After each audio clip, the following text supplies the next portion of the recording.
There is a kind of family that forgets you for 2 years, then finds you in 48 hours the day your name shows up next to the right dollar sign. I'm Tracy Langley, 35, and I run a design studio in Columbus, Ohio. For most of my adult life, my parents treated me like a rumor. They skipped my wedding. Then my mom saw one Instagram photo of the Porsche I'd bought myself, and suddenly she wanted a family meeting the next night. About my brother. About money that had somehow already become mine. I showed up. I showed up with a surprise. By the end of that night, 2 things were over. And a third thing, none of them saw coming, had just begun. Before we step into that living room, let me take you back to that Tuesday morning, the day my mother's name lit up my phone for the first time in 11 months. Our house sits in Clintonville, 15 minutes north of downtown Columbus. I bought it the year I turned 30, a 1942 bungalow with original oak floors I refinished myself on weekends. The kitchen smelled like cedar and the cinnamon candle Ethan always lit before he made the coffee. On my left ring finger sat the plain gold band my grandmother had pressed into my palm the week before she died. Her name was Ruth.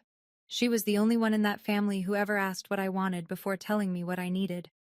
Langley and Company, my studio, was in its 8th year. 12 employees. We'd just signed a 3-phase contract with the Westin to restore a heritage ballroom in Cincinnati. The press release went out that Monday. My mother never called about the press release. She called about a photo. 2 weeks earlier, I'd turned 35. I bought myself a 911 Turbo in a color called chalk. I sat in the driveway and cried for about 6 minutes. Not over the car, but because the quiet 10-year-old girl who used to ride in the back of my dad's Buick with the groceries finally knew she was safe. Ethan took one picture. I posted it to Instagram with 2 words. Earned it. The folder in the drawer wasn't a revenge plan. It was a 501c3 filing. Margaret Holloway, my attorney of 9 years, had drafted the Articles of Incorporation in January. I'd signed them. The seed money, $250,000, was already sitting in a segregated account at Huntington National. The fund had a name. It had a mission statement. It had bylaws. What it didn't have yet, on the morning my mother called, was its first recipient. I'd left that line blank on purpose. I wanted to write the name by hand, in front of people, while they watched. I closed the drawer. "Is that her?" Ethan asked, tying the last loop of his tie. "That was her." "You okay?" "I'm ready." Some childhoods you only understand in the rearview mirror.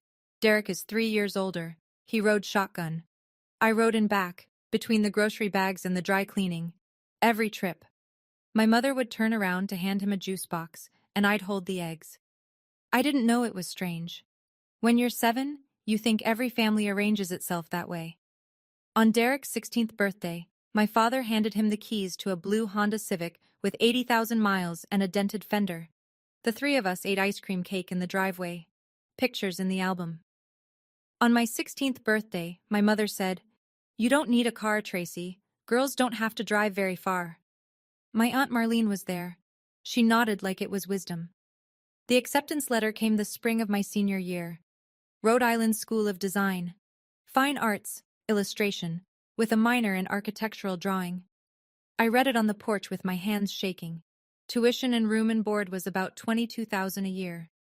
My parents looked at the envelope and then at each other. My father said, "Art won't pay a mortgage, sweetheart." My mother said, "We already committed to Derek's MBA. We can't do both." Derek got his MBA at Ohio State, paid in full. 2 years of it. He finished in the middle of his class and went into car sales for 5 years.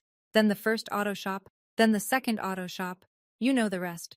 I went to Ohio State too, on a merit scholarship that covered about 60%. Interior design. A practical major, my father called it. A useful one. I loved it eventually. I did. There's a difference between what you love and what you were going to love. My professors were kind. RISD was the road not taken, and for 15 years I pretended I'd never looked down it. The fund in my drawer had the name of that road on it. We sent the wedding invitations 6 months out. My mother RSVP'd yes on the little card with a fountain pen. My father signed his name below hers. Derek and his wife Heather signed the same card. I kept all 4 cards in a drawer like a kid keeps report cards. 2 weeks before the ceremony, My phone buzzed during a client walkthrough, a text from my mother. Honey, the date conflicts with the baptism for Derek's baby. Little Mason. You understand. I stepped outside the house on Wyandotte Avenue and sat on the bumper of my car. The baptism was at 10 in the morning. Our wedding was at 5 in the afternoon.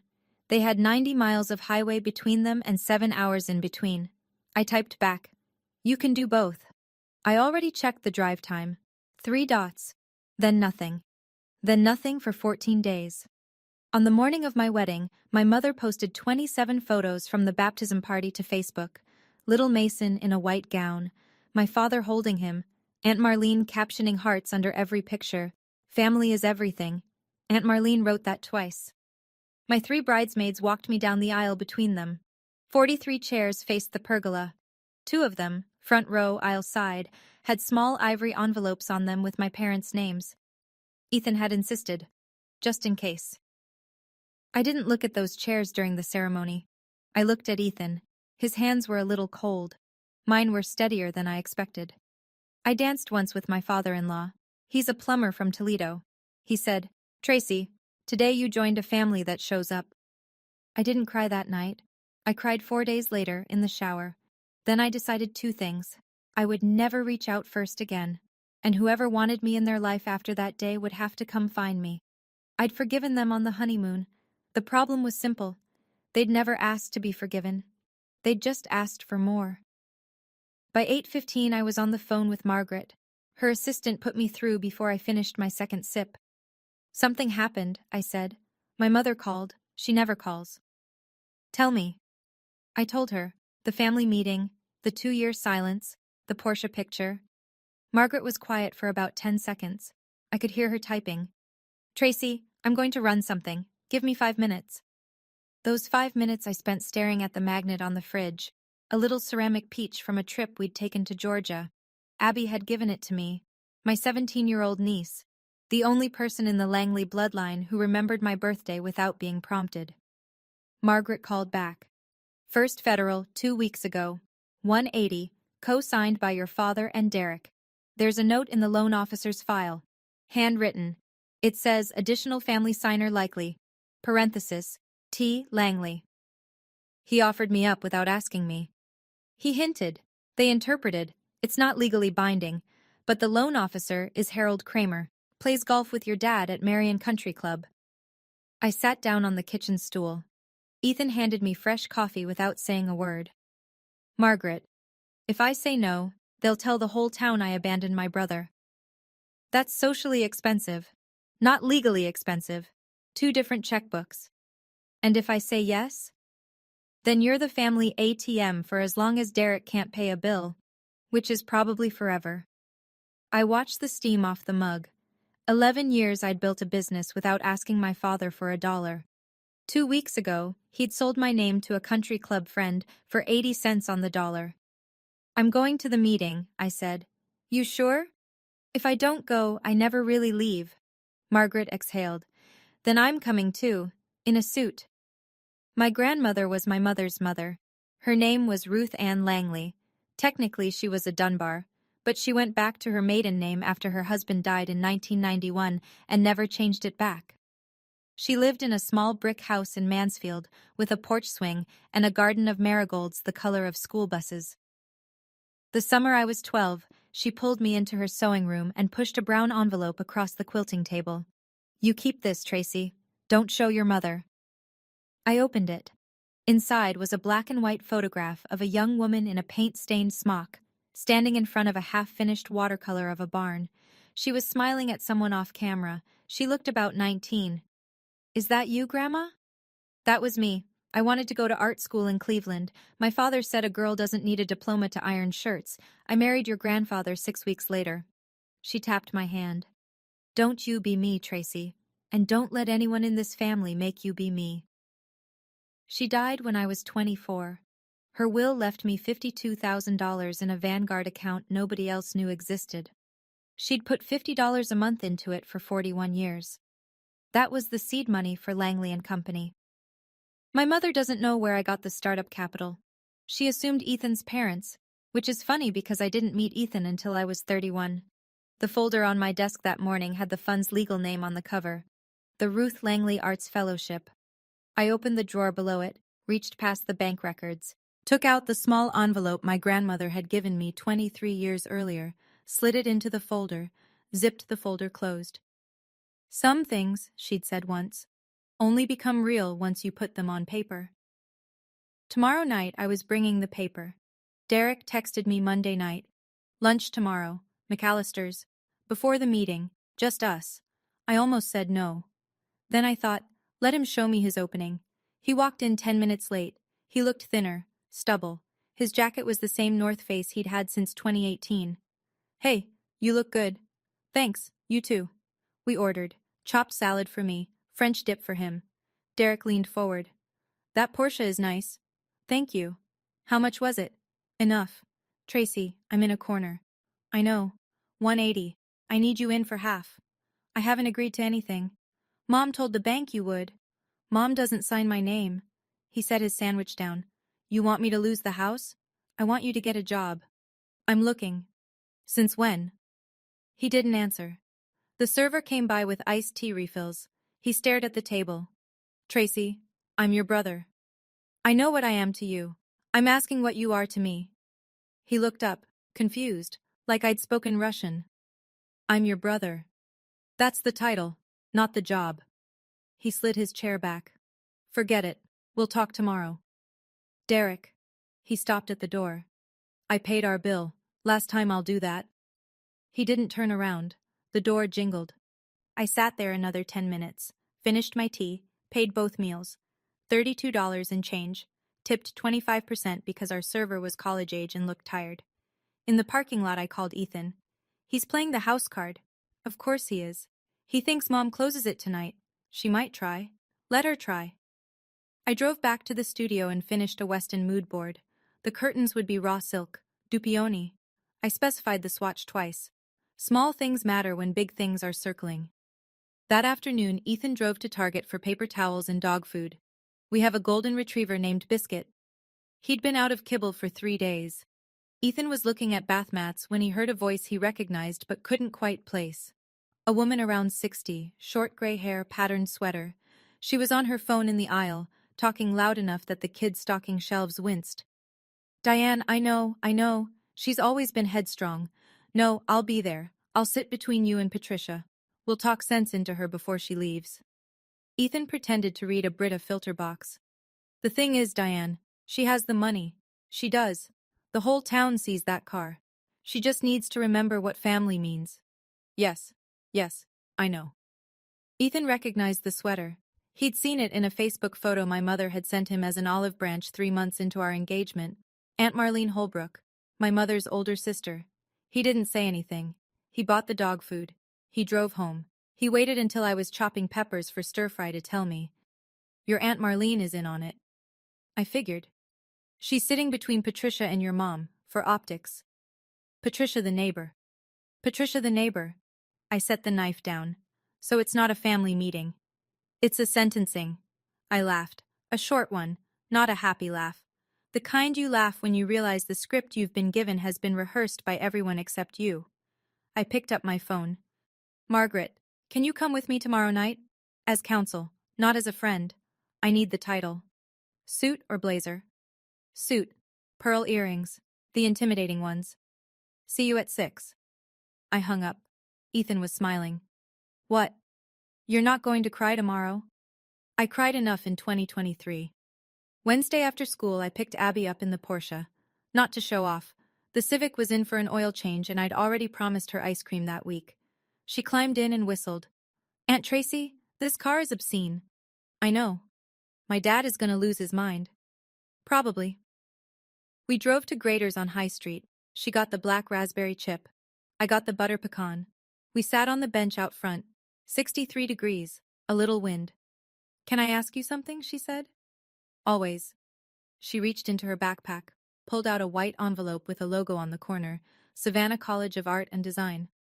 I got in. I set my ice cream down, hugged her, hard. Abby, that's huge. Dad said they can't afford it. What did he say exactly? He said I should do 2 years at Marion Tech and transfer. He said art school is a money pit. I breathed out slowly. What did you say? I didn't say anything. I just went to my room. Show me your portfolio. She pulled out a spiral-bound book. 24 pages of watercolors, landscapes, a self-portrait in blue washes, a study of her grandmother's hands, my mother's hands, bent over a rolling pin. She was 17 and she was already good. Better than good. I took a picture of the self-portrait with my phone. Did anyone ever tell you about Grandma Ruth? Who's Grandma Ruth? Nobody had told her. Nobody had told this kid about the woman whose hands she'd inherited. Abby, tomorrow night, your grandparents' house, 8 o'clock. Wear the navy sweater I bought you. Bring the portfolio. Bring the acceptance letter. Why? I can't tell you yet, but I promise it's good. Will you trust me? She licked her spoon, looked at me a long second. I've trusted you since I was 8. Good girl. Thursday morning, Margaret and I met in the conference room of her office on Gay Street. Floor-to-ceiling windows, bad coffee, good leather chairs. She laid 6 documents across the walnut table. Articles of incorporation, the 501c3 determination letter from the IRS bylaws, seed funding agreement, the first recipient letter on cream-colored stock, the fund seal in a small cardboard box, resting on cotton batting. Tracy, last chance.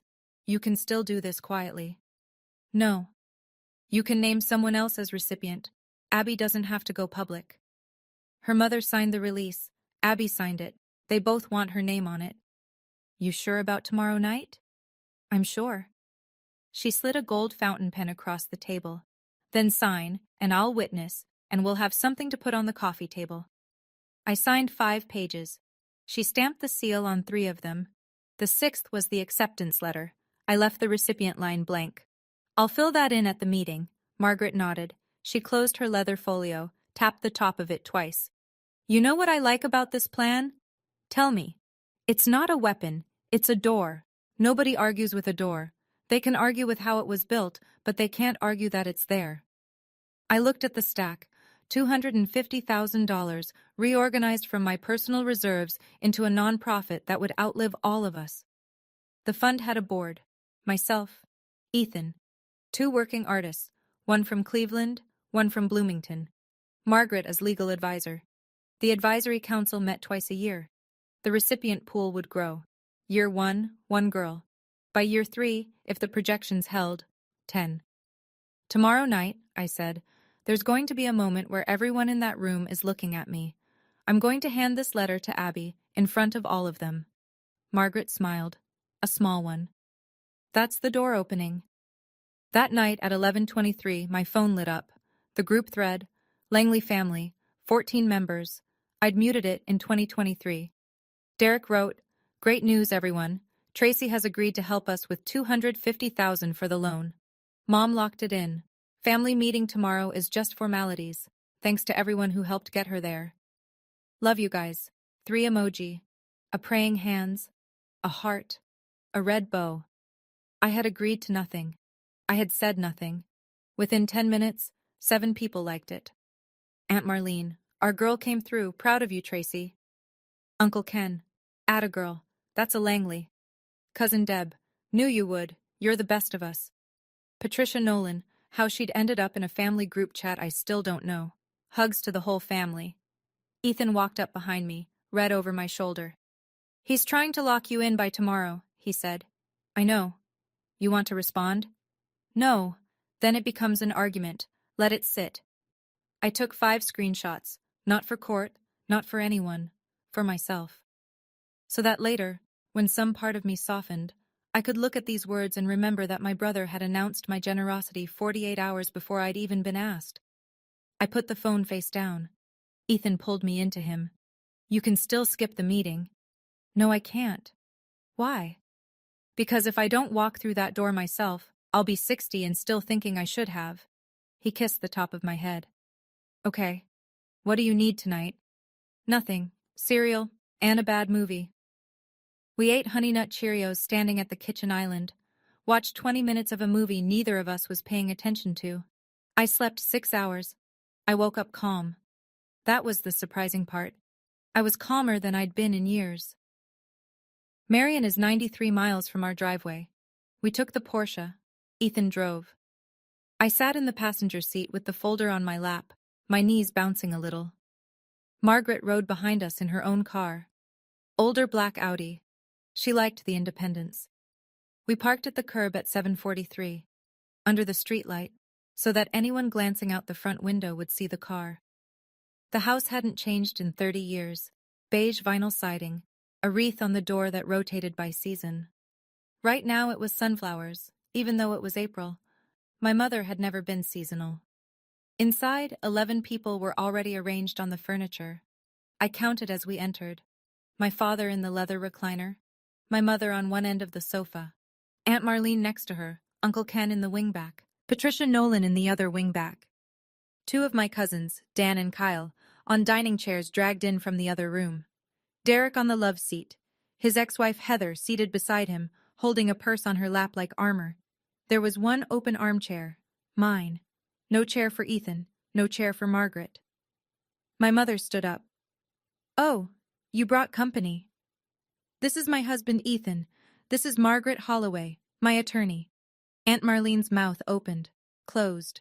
My father said, "Tracy, this is family business. Ethan is family, Margaret is here as counsel. We didn't ask for a lawyer. I brought one anyway." The room was quiet. My mother pointed to the armchair. I sat on a hard dining chair, straighter. Margaret dragged in a third from the dining room for herself. Ethan stood behind me, a hand on the back of my chair. The cinnamon candle on the mantel was lit. I hadn't smelled that scent in 2 years. I opened the folder, set it on the coffee table, closed, title face up. Nobody looked at it yet. Aunt Marlene cleared her throat, adjusted her necklace. "Tracy, you've done well." "Thank you, Aunt Marlene. But blood is blood." "I agree. Your brother's in trouble." "I know. 250 is fair." "Who told you that number?" "Derek." "Did anyone ask me?" "Honey, we're asking now." My father leaned forward. "Tracy, don't interrupt your aunt." "I asked a question, Dad." Patricia spoke up. "Sweetheart, this family raised you." I didn't look at her. "Mrs. Nolan, what is your role here?" I'm a long-time friend." "Of whose?" "Your mother's." "Then this isn't family business, it's a neighborhood meeting." My mother's jaw tightened. "Tracy, don't embarrass me." "Mom, I haven't embarrassed anyone yet." Uncle Ken coughed.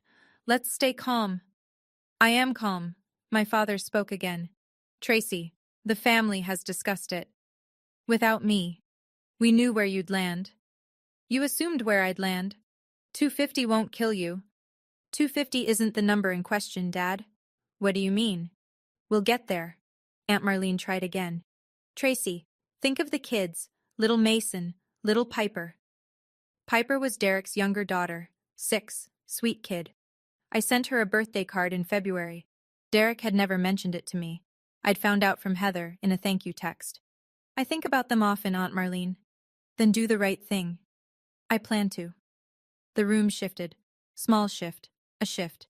I felt Ethan's hand tighten on the back of my chair. Just once. A squeeze I recognized. It meant, "I'm here. I'm not talking yet. But I'm here." Margaret opened her leather folio.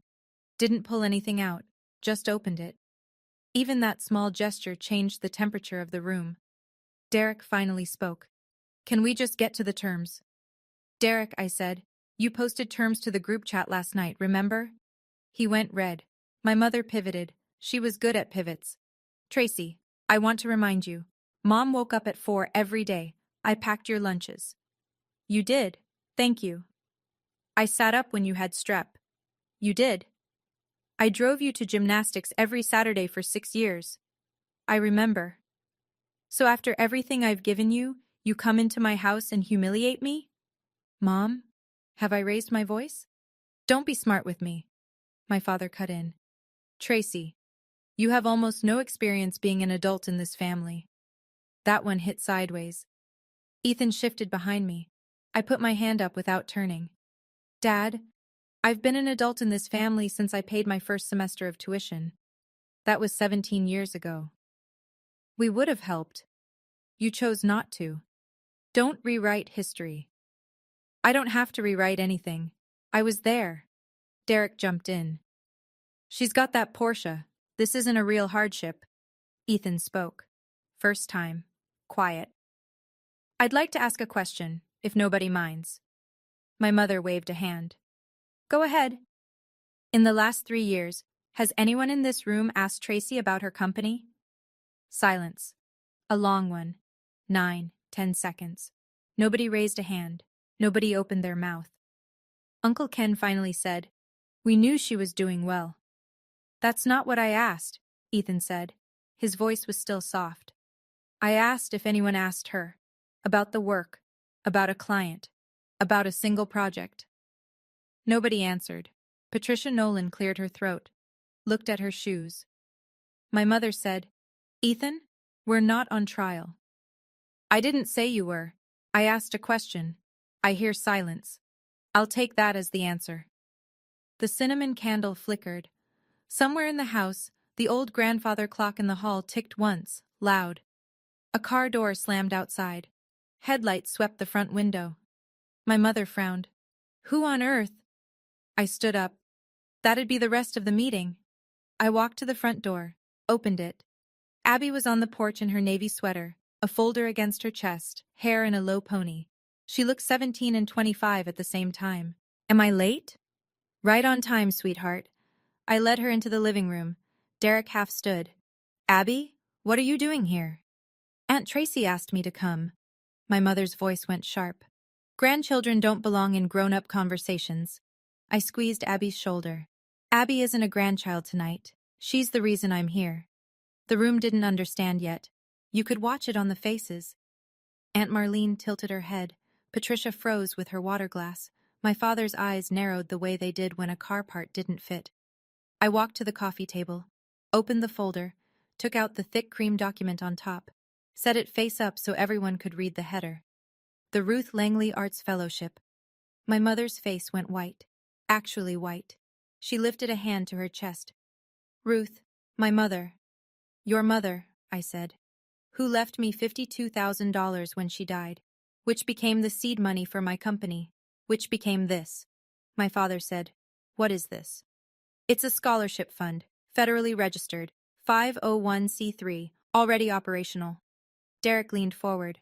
How much is in it? $250,000, committed 8 weeks ago. He opened his mouth, closed it, opened it again. Wait, you mean the money you're supposed to give me? There is no money I'm supposed to give you, Derek. There's money I've already given. To who? I looked at Abby. She was watching me, calm, not afraid. I picked up the blank acceptance letter, picked up my pen. Abby, come sit next to me. She sat. The whole room watched, and I uncapped the pen. Let me pause here for just a second. I know some of you watching have been in a room like this, maybe not with a cinnamon candle on the mantel, maybe not with 11 people on the furniture, but with the same silent math running underneath. How much do I owe them for being born into this family? If this story has been useful to you so far, would you leave one word in the comments? Heard. That's all. I read every one of them. Okay, back to Marion, Ohio. Abby just sat down beside me, and I uncapped the pen. I read the letter aloud, slowly, clearly, the way you read a verdict. The Ruth Langley Arts Fellowship is pleased to confirm that its inaugural recipient is, I wrote her name across the blank line. Firm strokes, Abigail Rose Langley, 4-year full scholarship to the Savannah College of Art and Design. Total value, $176,000, effective fall semester.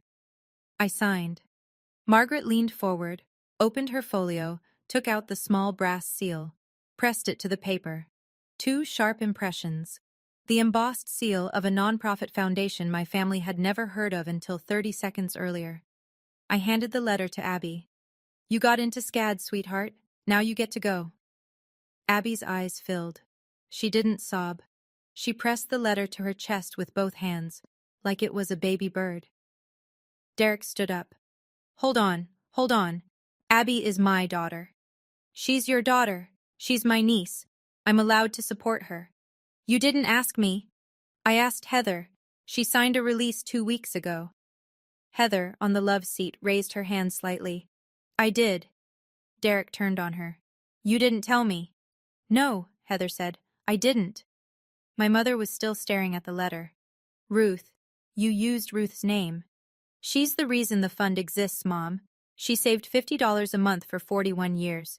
She told me not to become her. I'm making sure Abby doesn't either. You used my mother's name without asking me. I used my grandmother's name, with her blessing. I have a letter from her in that folder too. My father's hands were gripping the arms of the recliner. Tracy, what about the bank? I turned to him, calm. We'll get to the bank, Dad. My father straightened his spine. He'd been a shift foreman at General Motors for 32 years. He knew how to stand up. Tracy, your mother and I co-signed your brother's note. The bank is counting on you. The bank is counting on me without my consent, Dad. I'm your father. You are. That creates an obligation. Not a financial one. He looked at Margaret. Margaret set her leather folio on her knees. Mr. Langley, I pulled the first federal paperwork yesterday. The co-signers on record are you and Derek. Tracy is not on any document. The bank has no legal claim on her. Harold Kramer said what you suggested he say. That's a handshake, not a lien. I've known Harold since 1979. Then Harold owes you a favor. He doesn't owe Tracy one. My father sat back, didn't have a next line. Derek tried. Tracy, you can't leave me like this. I'm not leaving you, Derek. Feels like it. I turned toward him, straight on. No edge in my voice. Columbus runs a program called Small Business Reset. 12 weeks. It pairs you with a mentor, teaches you cash flow, and ends with a $12,000 startup grant if you finish. Applications open Monday. I emailed the director this afternoon. She knows your name. I don't need a class. I need cash. I know. I'm not giving you cash. I'm opening a door. That's not the same. No. It's better. Derek made a sound halfway between a laugh and a curse. He ran his hand over his face. My mother was crying now. Not heartbreak tears, furious ones, the kind that come out sideways when the script has been ripped up. Tracy, how dare you? Mom, how dare you? Ethan quietly pulled a tissue from the side table, held it out to her. My mother ignored the tissue. She stood up. Tracy, you are doing this to me in front of everyone? In front of your aunt? In front of Patricia? Mom, you invited Patricia. You are not my daughter. The room stopped. Uncle Ken actually flinched. Aunt Marlene said, Diane, sit down. I didn't stand. I didn't raise my voice. I looked at my mother across the coffee table and I said, Mom, I'm your daughter. You can't unbirth me. What you can choose is what conditions you want that daughter to exist under. I gave you life. You did. And this is how you repay me. I'm not repaying you. I'm not alone. Ethan spoke. Quiet. Mrs. Langley, we didn't come here to cut anyone off. We came to open a different door. Tracy can tell you what that door is, if you'd like to sit back down and hear it. Aunt Marlene tugged on my mother's sleeve. Diane, sit, please. My mother didn't sit. She walked to the window, looked out at the Porsche under the streetlight. Abby, small voice, clear. Grandma, I'm sorry, but I'm taking this scholarship. I earned it. My mother didn't turn around. Her shoulders shook once, then stopped. Patricia Nolan reached for her purse. Maybe you should, I said. Not unkindly. She gathered her things, let herself out. The door clicked softly. Uncle Ken stood too. Ken, said Aunt Marlene, sit down. He sat. Derek was looking at Abby. Actually looking at her. Like he was seeing her for the first time since she'd walked in. Ab, you really got in? I really got in, Dad. Since when do you paint? She almost smiled. Since I was 9, Dad. He didn't say anything else. My father stared at his hands. I stood up, smoothed my skirt, handed Abby the letter to hold, picked up the folder. I'd like to say one more thing before we go. The room, for once, gave me the floor. I didn't come here to hand out favors. I came here to put things in their right place. My money is not a family resource. It never was. It isn't becoming one tonight. My niece deserves to be seen. Tonight she is. My brother deserves to be helped, correctly. There's a path on the table for that. And I deserve to be a guest at my own wedding. That ship has sailed. I'm not asking for it back. Derek looked up. Tracy. Not tonight, Derek. Maybe over coffee next week. I looked at Abby. Sweetheart, would you like to ride back to Columbus with us? Your mom knows. You can stay with us through Sunday. Abby nodded. Stood. Looked at her father. Dad, I'll call you tomorrow. Derek said hoarsely. Okay. Okay, kiddo. My mother still hadn't turned from the window.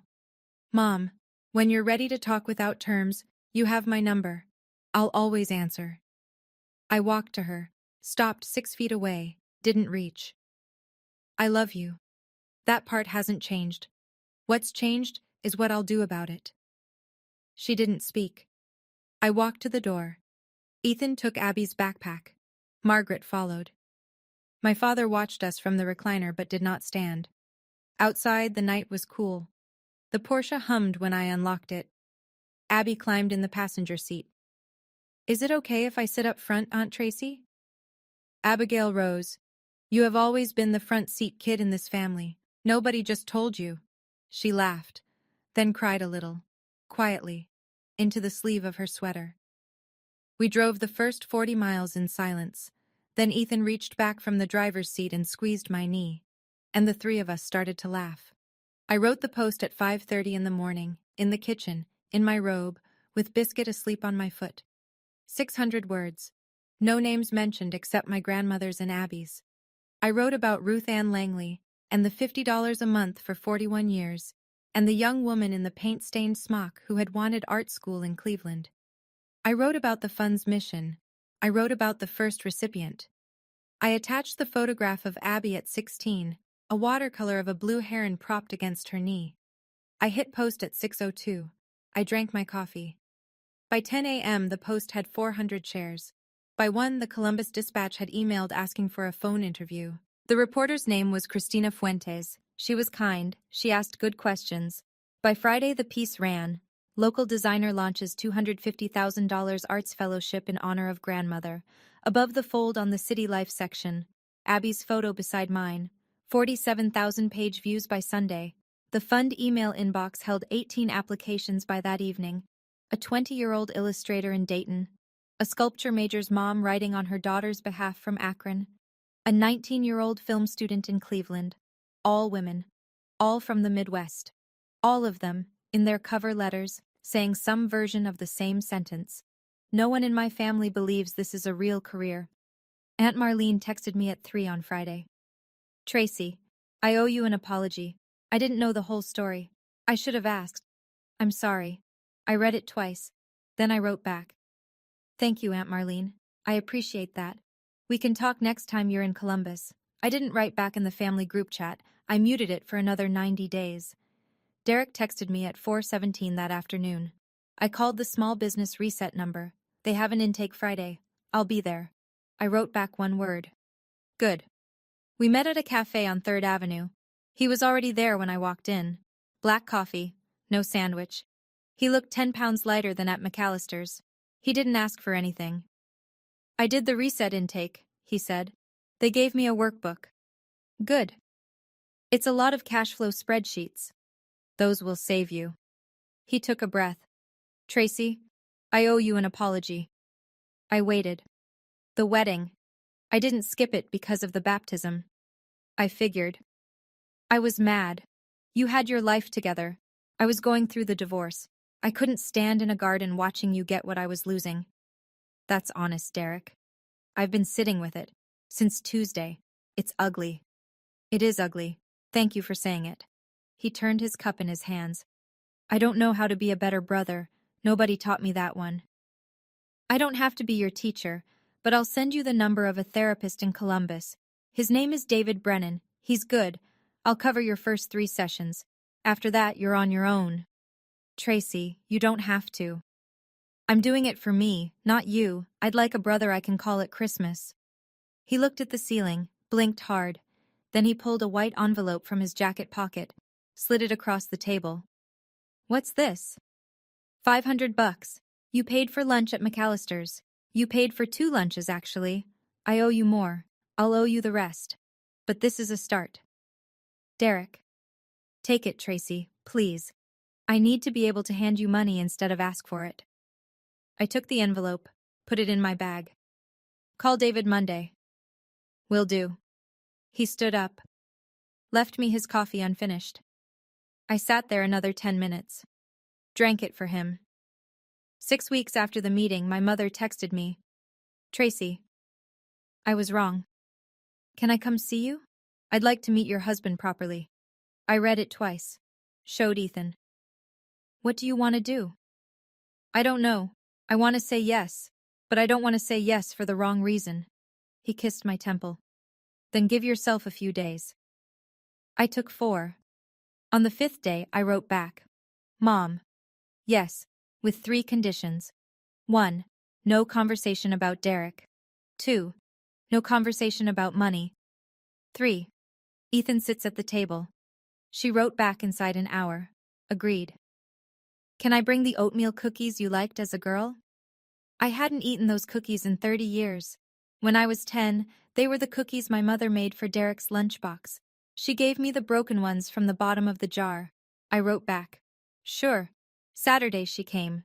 Tupperware in her hands. She wore a cardigan I'd never seen. She looked smaller than I remembered.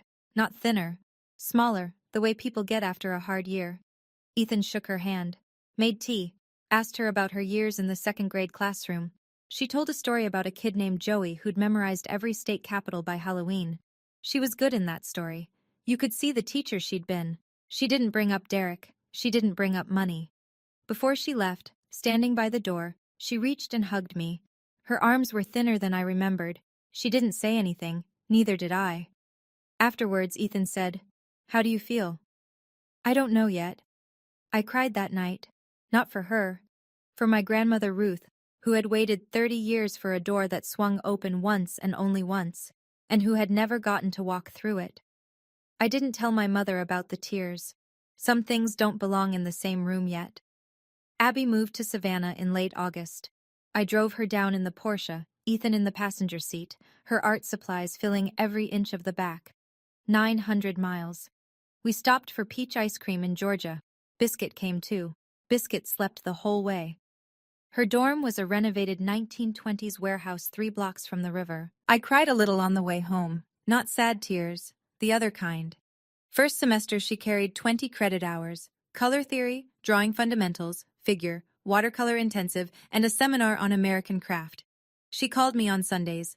Finals week she emailed me her grades, 4 A's and 1 A-. The A- was figure drawing. Her professor had told her she drew women too softly. She'd argued back. I drew them the way I was raised to see them, she told me on the phone. I'm unlearning it. In October, her watercolor instructor, a woman named Cassandra Thibault, emailed me directly. She'd looked up the fund after seeing Abby's financial aid paperwork. She wanted to know if we'd consider applications from SCAD transfers from outside the Midwest. She wanted to send the link to her colleagues. I said yes. By December, we'd had 3 corporate matching donations: Columbus Design Guild, $50,000, a woman-owned brewery in Cleveland, $30,000, a small foundation based in Louisville, $40,000.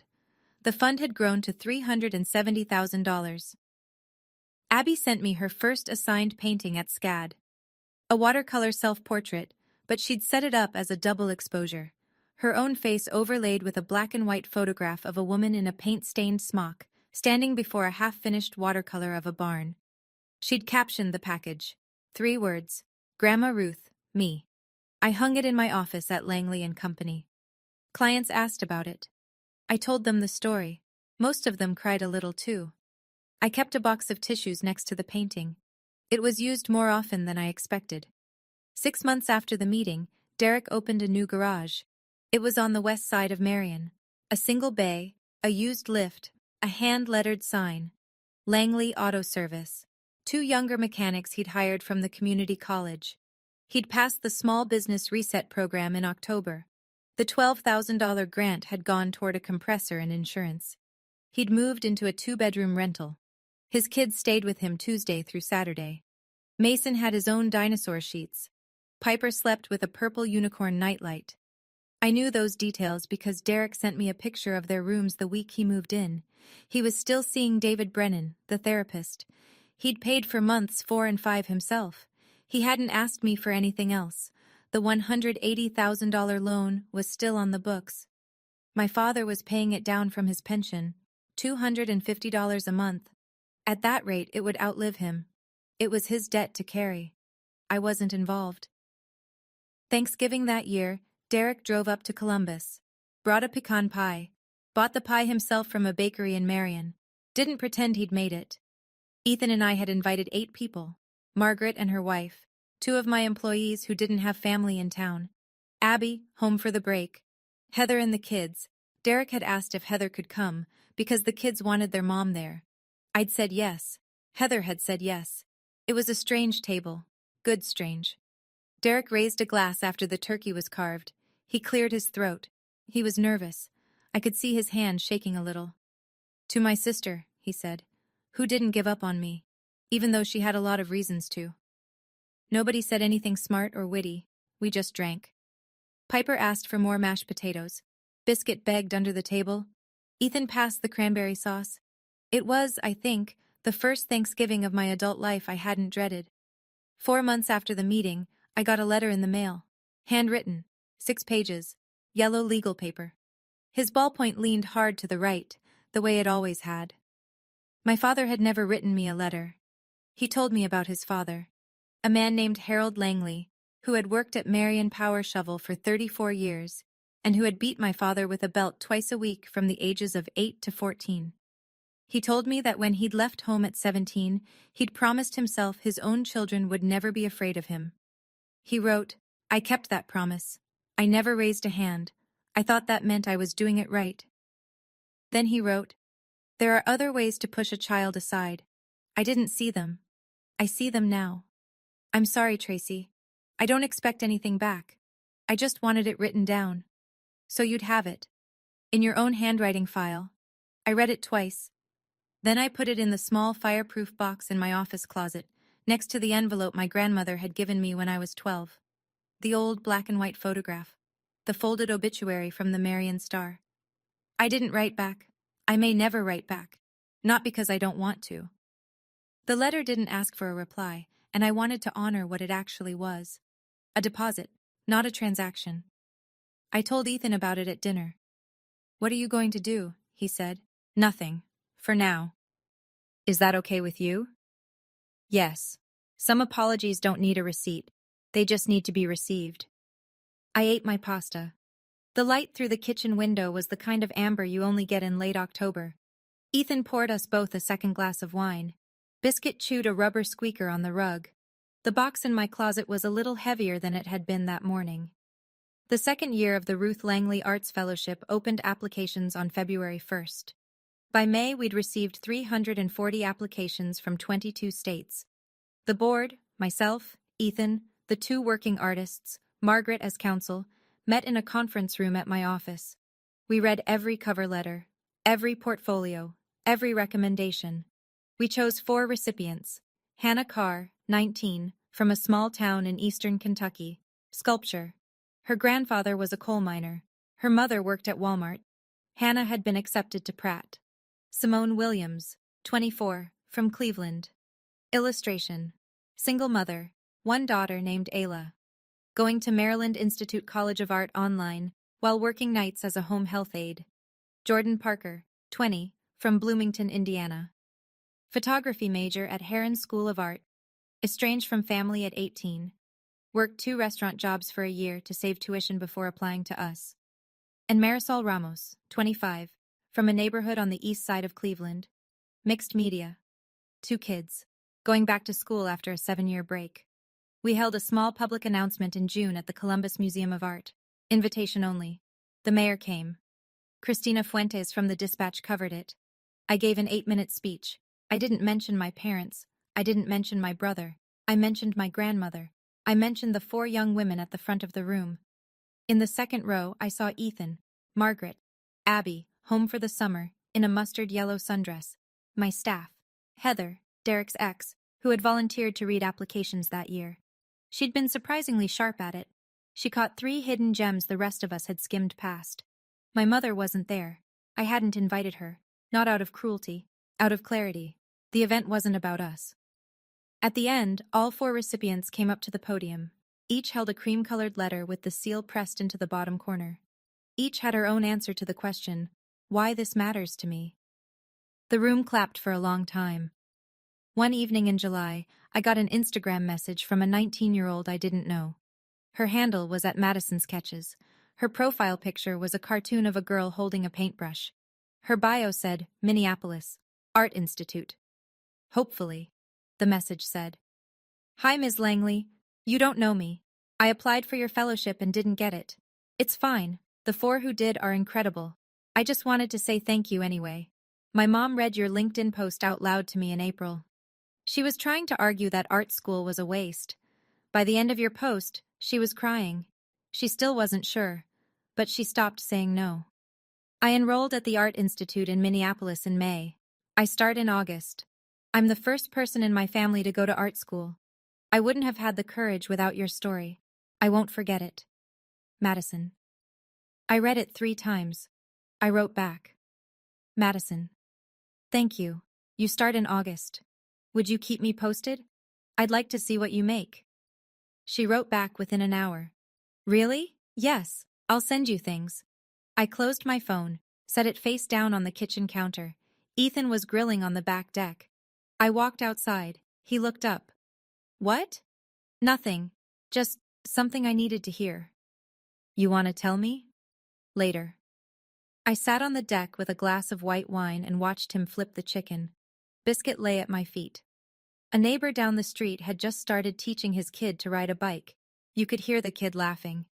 I had started this fun to change my own life. Setting it up, I hadn't known it would ripple out to a girl in Minneapolis I would never meet. That's the part nobody tells you. You set something up to save yourself. Then it saves other people too. For our 2-year anniversary, we didn't redo the wedding. We had 12 people in the backyard. Abby, Heather, Derek, Mason and Piper, who took turns with Biscuit on the lawn, Margaret and her wife Jo, 2 of my employees, Rachel and Dev. The 2 scholarship recipients who'd made it from out of town, Hannah and Simone. Ethan's parents. My parents weren't there. I hadn't invited them. It wasn't punishment. It was pacing. My mother and I were working on something slow. She came up for lunch once a month. We hadn't yet gotten to the part where she would see the life I'd built, up close, with its people in it. I wasn't going to rush it. Ethan's father said grace. We ate pulled pork and 3 kinds of salad. Derek grilled. He'd gotten better. After the toast round, Derek stood up last. He had a glass of water. He hadn't had a drink since October. I want to say something, he said, voice already a little rough. To my sister, who didn't give up on me, who also didn't let me off the hook. I don't know which one saved me more. Probably both. Abby raised her lemonade. To Aunt Tracy, who saw me before anyone else did. Margaret stood. To Tracy, who writes doors, not weapons. Ethan stood. To my wife, who I didn't have to rescue. She walked up the aisle by herself the first time. I've been lucky ever since. I cried, laughed, waved them off. Piper climbed into my lap. Mason fed Biscuit a rib bone we had to fish out of his mouth. The string lights flickered on as the sun went down. The neighbor on the other side of the fence was out on his porch. He waved. This was the wedding my parents had missed. They hadn't missed a wedding. They'd missed this. I forgave them for it quietly that night. I didn't tell them yet. That Sunday I sat at my desk in the office upstairs. Took out a plain sheet of paper. Wrote the following. The Langley Rules. Revision 1. 1. I do not loan or gift money to blood family. I offer opportunity, training, referrals, therapy. 2. I do not attend family meetings that have been staged to judge me. 3. I return to Marion only when I am invited kindly, not summoned. 4. I am my mother's daughter and my grandmother's granddaughter. Those 2 things do not cancel each other out. 5. I do not apologize for success. I also do not display it to prove a point. I pinned the page to the corkboard above my filing cabinet. Ethan came in with 2 mugs of tea. He read the list, took a sip, took the pen out of the mug where I kept my pens, added a 6th line in his own handwriting. 6. I am allowed to revise this list. I laughed. He kissed me. What made you write it? Fear that I'll forget. You won't forget. You lived it. I've lived plenty of things I've forgotten. The lessons go first. The pain stays. Fair enough. He sat on the chair by the window. I pinned a second note beside the first. A quote I'd read once and couldn't shake. It was from a woman I'd never met, a labor organizer from the 1930s. Don't ask for the kindness. Build the building that makes kindness possible. That's a good one, Ethan said. I'm going to read it every Monday, for about a year, until I believe it without having to read it. Biscuit trotted in, settled on the rug between us. The sun came through the west window at the angle it only gets in September. Low, gold, soft on the wood floors I'd refinished myself. I didn't feel triumphant. I didn't feel vindicated. I felt settled, like a house whose foundation had finally stopped shifting under my feet. A year after the meeting, I drove down to Savannah to pick Abby up for summer break. Ethan had a conference in Boston. I went alone. Just me and Biscuit and the Porsche and 900 miles. Abby packed her dorm into the back. It smelled like turpentine and lavender soap. She climbed in the passenger seat. She was 5'10" now and twice as confident as she'd been at 17. We hit I-75 north of Macon. The sun was lowering. She'd been quiet for about 30 miles. Aunt Tracy, can I ask you something? Sure. When I'm a real artist, in 15 years, what do you want me to remember? I thought about it for about 2 miles. 2 things. Ready? Ready. 1. Your name on that letter wasn't luck. You earned it. There was also a woman named Ruth, 70 years ago, who didn't earn her own ticket because nobody handed her one. Remember that you're carrying her ticket too. Okay. 2. If someone in our family gets sick one day and you can help, you help. That's what family does when it's healthy. But you do not owe anyone in that family your life. Your life is yours, not collateral, not interest, not insurance. Got it. She was quiet for a long minute. Then, are you sorry? About any of it? I'm sorry Grandma Ruth didn't see it. That's the part that hurts. I'm also sorry I waited 15 years to speak up. Silence isn't loyalty. Silence is permission. Abby nodded. She looked out the window. The sun was on her face. She had her sketchbook open in her lap. She was drawing the dashboard of the Porsche and the edge of my hand on the wheel. We rolled through the Georgia pines. Biscuit snored in the back seat. Fleetwood Mac came on the radio. Landslide. Stevie Nicks in the dashboard. Abby closed her eyes and sang along, quietly. She knew every word. I didn't sing. I drove. Real family is people who don't ask you to prove it. Anyone who makes you prove it, they're not family, no matter what the last name on the mailbox says. The highway stretched ahead. The sun dipped. Abby reached across the console, still humming, and rested her hand on top of mine on the gear shift. I drove us home. I'll stop the story there. I know many of you watching have a version of this. Maybe you're 35, maybe 52, and still learning how to set a line with people you love. 2 questions. Pick one. Answer in the comments with 1 word. Have you already set the boundary? Done. Are you still finding the courage? Soon. Just 1 word. I read every single one. If you want to hear how Abby's second year at SCAD turned out, I linked that video in the description below. Wishing you a week where you set 1 small boundary, and next week, a slightly bigger one.